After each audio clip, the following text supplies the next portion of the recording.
तो दोस्तों फाइनली आ गए हैं एक और हेरिटेज वॉक पे। और अभी जो हम आए हैं, अभी जहाँ पे हम आए हैं, ये है तुगलकाबाद का किला। और इसके अंदर हम अपने साथियों के साथ एक्सप्लोर कर रहे हैं। किले के अंदर बारिश की वजह से काफ़ी ज़्यादा यहाँ पे पेड़ पौधे आपको नज़र आएंगे देखने को, जो काफ़ी बड़े हो गए हैं। और अभी हम जा रहे हैं भाई बावली की तरफ। लास्ट टाइम मैं जब आया था, जो आपने मेरी वीडियो देखी होगी, उसके अंदर काफ़ी ज़्यादा यहाँ पर क्लीन हुआ करता होगा। बट अभी देखो तो चारों तरफ ये घास फूस काफ़ी ज़्यादा बड़े हो गए हैं, तो जंगल जंगल सा बन गया भाई। जानवर कोई सांप वगैरह का तो डर रहेगा ही इधर। तो ये रहा वो बावली। अगर आप दिल्ली सल्तनत में अगर आप अलाउद्दीन खिलजी के बारे में जाने तो उस टाइम से बड़ा चित्तौड़ मालवा सबको फतह किया। खिलजियों की बैंड बजा के रखा था उसने। उसका अंजाम ये हुआ कि उसके एक एक बेटों को जो है ना कत्ल करके काजल मूली की तरफ फेंक दिया गया। और इसी का बदला लिया था गयासुद्दीन तुगलक ने। गयासुद्दीन तुगलक जो कि असल में गाजी मलिक के नाम से वो उनका नाम क्या था असल में किसी को, अब इब्न बतूता ने सही लिखा भी है नहीं लिखा है, क्योंकि 8 साल के बाद वो यहाँ पे आया था। सारे वाक़या होने के बाद वो आया था। वो आपका 1333 में यहाँ पे आए थे। तब तक सब लोग जा चुके थे। इब्न बतूता की सारी बातें रिलायबल नहीं है। सो ये है वो बावली भाई जहाँ हम इंटर कर रहे हैं अभी। काफ़ी ज़्यादा डीप है। कोई महल वगैरह था जहाँ पे जब सूरज की रोशनी पड़ती थी तो बिल्कुल चमकता था वो। अगर कोई यहाँ से जाएगा तो ध्यान से। ये तो काफ़ी ज़्यादा डीप है भाई। इतनी गहरी तो मैंने वहाँ की भी नहीं देखी, आपकी अग्रसेन की। अग्रसेन भी नहीं है, इतनी गहरी नहीं है यार अग्रसेन की। अग्रसेन देखो की भाई। बावली है गहरी है, बट ये बहुत ह्यूज गहरी है यार। चलेंगे नीचे चलेंगे अभी। ऊपर से काफ़ी डीप है भाई। स्क्वायर शेप में बना हुआ है ये भाई पूरा बावली। सिर्फ आपको यहीं पे देखने को मिलेगा स्क्वायर शेप का। ये बावली है जो मैं आपको दिखाने वाला हूँ। इसके पत्थर देखो भाई कितने हैवी हैवी है। यहाँ से मैं अगर आपको थोड़ा और दिखाने की कोशिश करता हूँ तो ये देखना, ये वो बावली है और वो जीना है जो नीचे जा रहा है भाई।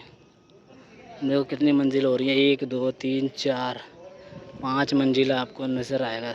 इससे अंदाज़ा लगाएंगे ना 5 मंजिल। यहाँ पे देखो, चलते हैं नीचे की तरफ गाइस। इस बावली पे मैं ऑलरेडी आ चुका हूँ और आज हम हेरिटेज वॉक कर रहे हैं, तो भाई इस पूरे किले को एक्सप्लोर करेंगे, कर भी रहे हैं। तो भाई अभी हम जा रहे हैं बावली के नीचे। नीचे बहुत डर लग रहा है भाई, कोई डर और नहीं लग रहा। दिल्ली में इतनी बावली हैं कि बावली में घूम घूम के हम, हाँ थोड़ा ध्यान से भाई। सो गाइस ये है बावड़ी का निचला हिस्सा और वो है ऊपरी हिस्सा जहाँ से मैं आपको बावड़ी दिखा रहा था। गजब गजब का भाई क्या नज़ारा है। हो सकता है इसके ये और गहरा हो, क्या पता। हाँ फर्स्ट ये टूट के नीचे आ गए होंगे पत्थर वत्थर, तो इतना ऊपर हो गया और गहरा होगा ये। भाई क्या कहना चाहोगे? कितना भाई। ये चट्टान देखो आप लोग, चट्टान। इस चट्टान के ऊपर ये जोड़ जोड़ के बनाया गया है, देखो कितना सुंदर लग रहा है। रिनोवेट करा गया है बेसिकली, आप देख सकते हैं। और तो 700 साल पुराना ये बावली है।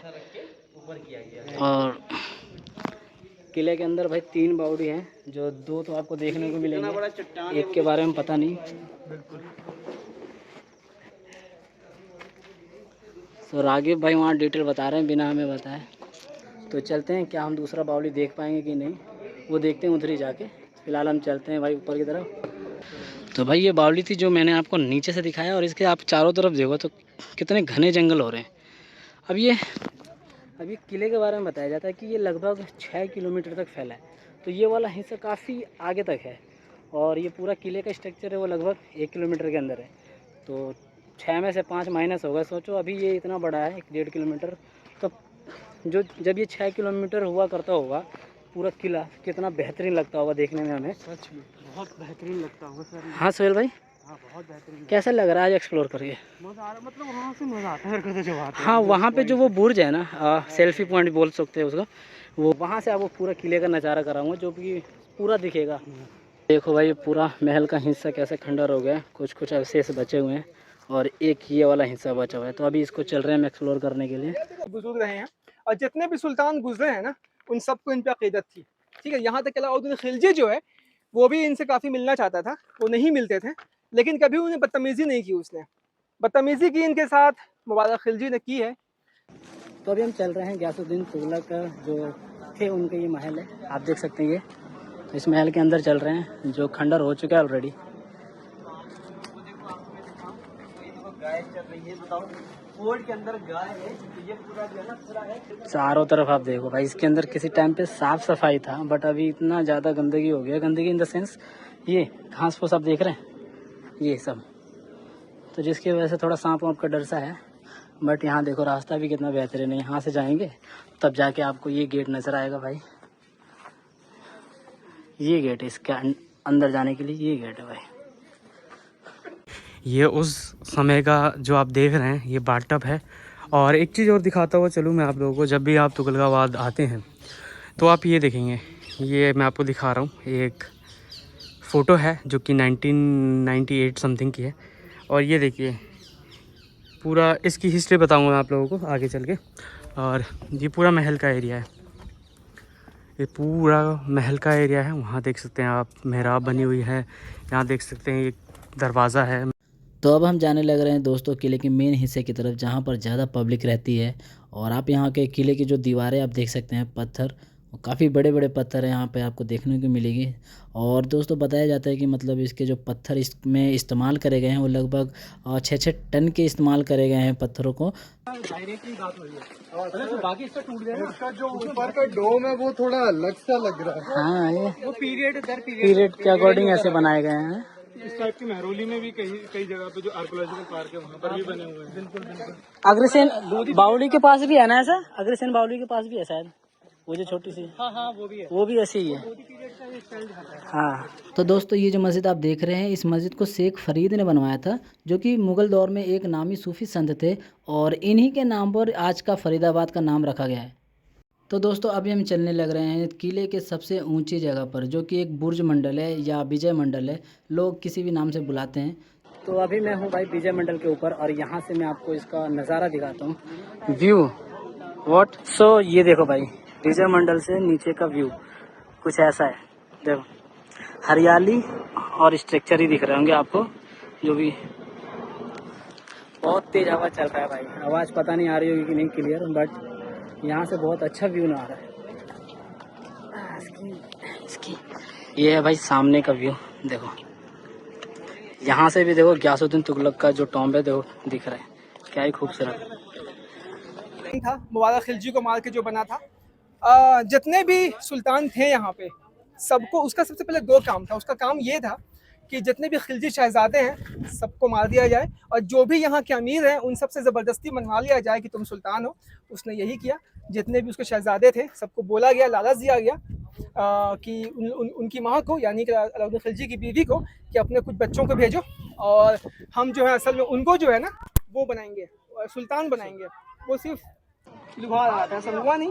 2 बच्चे आए तब भी भेजा गया। उनको बोला कि तो 2 रकात नमाज पढ़ो। उन लोगों ने 2 नमाज पढ़ी और फिर उनको खत्म कर दिया गया। ऐसे ही करते करते जो है ना तब सब लोगों ने जो है मान लिया कि वही सुल्तान है। खुसरो खान को मान लिया, लेकिन सिर्फ एक शख्स था जो बैठा था दीपालपुर में, उसने नहीं माना इसको। उसको बड़ा ख़राब लग रहा था कि इस तरह से जो है दर्दनाक मौत जो है खिलजी के शहजादों को दी गई है। तो उसका जो बेटा था मोहम्मद बिन तुगलक, जौना खान उसका नाम था, वो दिल्ली में काम कर रहा था खुसरो खान के साथ। वो भी खुश नहीं था। उसने बोला अपने लोगों से कि भाई देखो ऐसा ऐसा है, हमें कुछ करना चाहिए उसके खिलाफ। तो लोगों ने बोला कि तुम्हारे फादर जो है अपने अब्बू से बात करो। तो खबर वहाँ भेजा जाता है। वो भी तैयार था, तुगलक भी, जौना खान भी तैयार। दोनों मिलते हैं। अगल बगल जितने भी यहाँ पे नेबर्स थे, जैसे में मुल्तान के मुल्तान हो गए, सिंध है, जालौर, इन सबको खत भेजा गया। कुछ लोग मिले, कुछ नहीं मिले, और फाइनली जो है ना दीपालपुर से लोग निकलते हैं इसकी तरफ, दिल्ली की तरफ, खुसरो खान से लड़ने के लिए। जब खुसरो खान को ये मालूम चला था कि इनका जो मतलब जौना खान है, मोहम्मद बिन तुगलक, इनको धोखा देके यहाँ से भाग गया है बाप से मिलने के लिए, तो उसको बड़ा गुस्सा आया। उसने क्या किया कि जो भी 3 शहजादे और बचे हुए थे उनको भी बुलाया उसने, और उसको उसने खत्म कर दिया। बड़ा गुस्से में था वो खुसरो खान ने वो गुस्सा में था। अब होता क्या है कि फिर वहाँ से लोग लश्कर लेकर के आते हैं। 2 जंग यहाँ पे होती है, battle of Saraswati, battle of Lahrawat. Battle of Saraswati में जो है ये लोग जीत जाते हैं, तुगलक की जो फौज थी। फिर आगे बढ़ते हैं, दिल्ली की तरफ आते हैं, और जो खुसरो खान की जो फौज थी वो यहाँ से उल्टे पाँव जो है भागता है, दिल्ली में आता है। और यही हौस खास की जो आप जो वो देख रहे हैं, हौस खास की झील, वहीं पे जाकर अपना खैमा गाड़ देते हैं और नहीं पाई। और वो जो आदिलाबाद हमने दिखाया आपको, वो भी यहाँ से जुड़ा हुआ था। हाँ, वो जॉइंट था। और सबसे बड़ा रीज़न ये भी रहा है कि मतलब तुगलक ने किला बनाया और उसके बाद ही, मरने के बाद ही जो है उसके बेटे ने एक नया बनाना स्टार्ट कर दिया यहाँ पे। तो यहाँ से आपको मैं दिखाता हूँ किले का पूरा अंदर का हिस्सा। आप देख सकते हैं किले के अंदर जंगल है या जंगल के अंदर किला। सो अभी हम भाई विजय मंडल से नीचे की तरफ आ गए हैं और अब जा रहे हैं हम थोड़ा और आगे।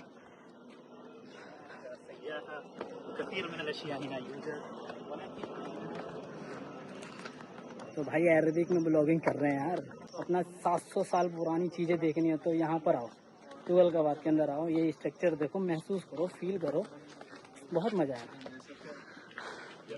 तो चारों तरफ झाड़ ही झाड़ नजर आएंगे भाई। क्लीनिंग नहीं कर रहे हैं ये लोग, एक टाइम था जब क्लीनिंग हो रहा था।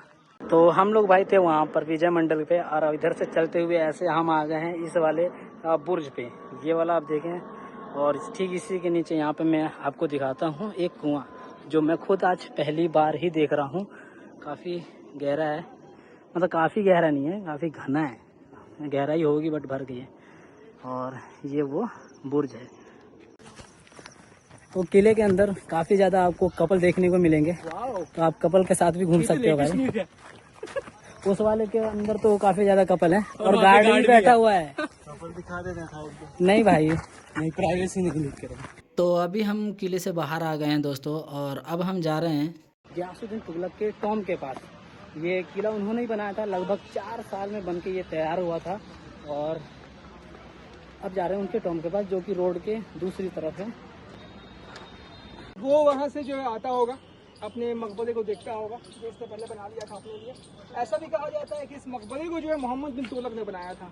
दोनों राय हैं, कहीं कहीं पे ये भी कहा गया है, लेकिन वो बहुत ज़्यादा इम्पोर्टेंट नहीं है उस पर बहस करना। फिलहाल ये जो आप कॉजवे देख रहे हो ना, इसके अंदर में 27 आर्चेज हैं, 27 आर्चेज। हम लोग वहाँ, हाँ नीचे, इसके नीचे में जो है 27 आर्चेज हैं। और इसे बनाया गया था फिरोज शाह तुगलक के ज़माने में। मे बी इसे रिनोवेट किया गया हो उसके ज़माने में, चाहे जो हो। हाँ, ये पूरा जुड़ा हुआ था, दोनों तरफ थी ना, मतलब पूरी। और इस मकबरे के चारों तरफ भी झील थी। ये झील ऐसे थी मानो कि झील के बीच में कटोरा तैरा हो, कटोरे के मानिंद था ये, बिल्कुल ठीक है। तो जैसे अभी झील किसने कहा था, पुराने किले के बगल में जो झील है, बिल्कुल वैसे ही जो यहाँ पर भी झील थी। हाँ, झील क्यों होती है भाई, तो सेफ्टी के लिए होती है। जैसे आप एक क्वेश्चन पूछ रहे थे कि मोहम्मद बिन तुगलक और फिरोज शाह तुगलक ने कुछ काम करवाया, तो वो ये वाला काम। हाँ, ये वाला काम था जो उसने भी काम, उसने ही was a great architect actually. Mohammad bin Tughlaq जो कहेंगे ना, उसने बहुत बिल्डिंगों को रिनोवेट करवाया है। हाँ, ये भी स्ट्रक्चर जो है रिनोवेटेड ही है एक्चुअली। 98 में हुआ था। और मंगोलों की चाल क्या होती थी कि जब भी ये लोग देखते थे ना कि इनकी सेना यहाँ पे अवेलेबल नहीं है, खिलजियों की या कहीं और बिजी है, तो ये लोग अटैक करते थे। उसी में एक बंदा था जिसका नाम है जफर खान। जफर खान ने अलाउद्दीन खिलजी को शुरू से सपोर्ट किया। ये मुझे भी क्वेश्चन था कि ये बनाया किसने इनका, मतलब इसी ने बनवाया, गियासुद्दीन तुगलक नहीं बनवाया है। में भी रहे होंगे, कुछ लोग भी रहे होंगे, जैसे कुछ नहीं, अभी आप बहुत पीछे थे। सपोर्ट में रहे होंगे, गियासुद्दीन तुगलक खिलजी के साथ में रहे होंगे। देखो, बहुत पहले हो और मैं दूसरी चीज़ बताऊं, अगर आप जाओगे वहाँ खिलजी मस्जिद, निज़ामुद्दीन औलिया की मस्जिद में, वहाँ भी उसमें भी है। तो ये सबसे वो किसने बनाया है मस्जिद को, वो बनाया अलाउद्दीन खिलजी के बेटे खिज़र खान ने बनवाया है उसको। गियासुद्दीन तुगलक ने भी जो है बंगाल बिहार को अपने अंडर में पूरी तरह से करके वो फिर वापस आ रहा था। हालांकि सल्तनत उनकी अपनी थी, मतलब इंडिपेंडेंट तो नहीं थे वो, रिपोर्ट यहाँ करते थे, लेकिन उनको ऑटोनोमस कर दिया गया था कि आप लोग भाई चलो अपने हिसाब से चलाओ, लेकिन रिपोर्ट आप हमें ही करोगे। वहाँ से फिर गियासुद्दीन तुगलक जो वापस यहाँ दिल्ली आता है।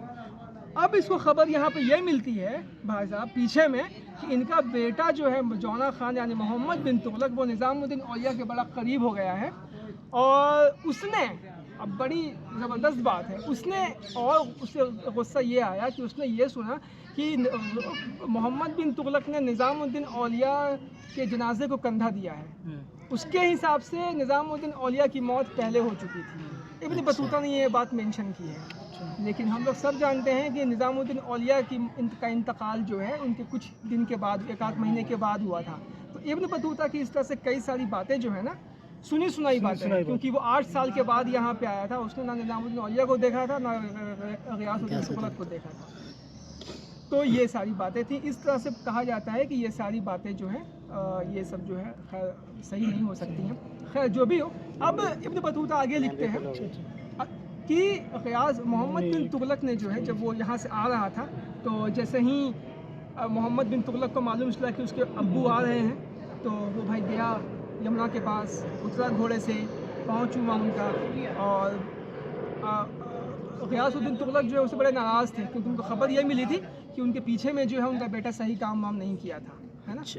तो उसको सही से उन्होंने वेलकम किया नहीं और माफ़ी मांगा है कि अब्बू सॉरी, माफ़ कर दीजिए, हमें ऐसी गलती हो गई, जो भी हो।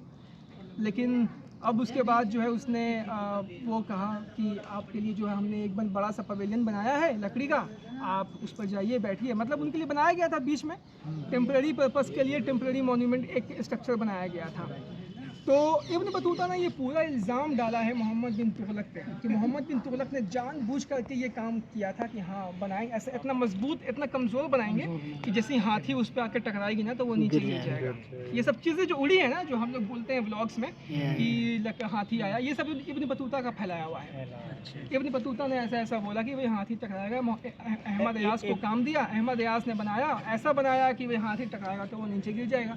गियासुद्दीन तुगलक आते हैं, ऊपर में बैठते हैं, नाश्ता खाना पानी होता है सबका, और अचानक बोलता है कि भाई अब्बू आपके लिए हम हाथी का परेड करवाना चाहते हैं। तो बोले बेटा कराओ। अब वो जो है परेड हुआ, परेड करते करते हाथी आकर टकराती है पवेलियन से, और वो पवेलियन जो है लकड़ी का टूट करके नीचे गिर गया। और जब टूट करके नीचे गिर गया, हाँ इसके पहले भी क्या हुआ था कि जब वो वहाँ से आ रहा था, अफगानपुर में ही अभी था, और तो इसने ये, क्योंकि गियासुद्दीन तुगलक को ये गुस्सा आया था कि भाई निज़ामुद्दीन औलिया से क्यों करीब इतना हो गया है वो, तो उन्होंने बोला कि अच्छा ठीक है मैं आता हूँ तो मैं उसको सज़ा दूँगा।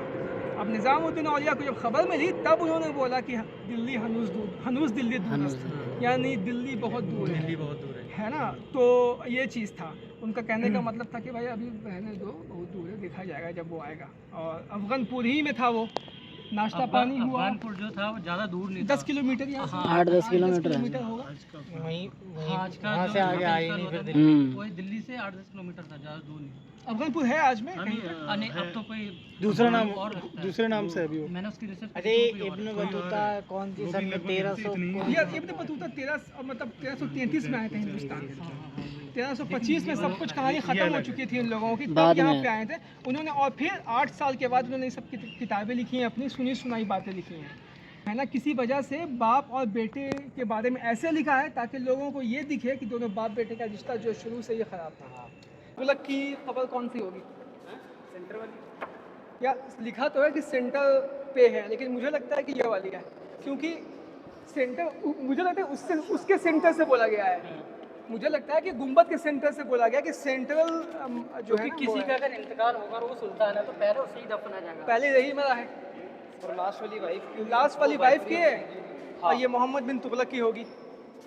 तो यहाँ पर आने का सबसे नियरेस्ट जो मेट्रो पड़ेगा वो तुगलकाबाद पड़ेगा, और अगर इधर साकेत की तरफ से आओगे तो साकेत ही पड़ेगा। तो ये थी आज की वीडियो दोस्तों। आई होप कि आपको वीडियो अच्छी लगी होगी, एंड वीडियो अच्छी लगी तो वीडियो को लाइक करना, कमेंट करके बताना, और चैनल पे नया तो चैनल को सब्सक्राइब करना। तो चलो भाई मिलते हैं किसी नेक्स्ट हेरिटेज व्लॉग में और ब्लॉग में।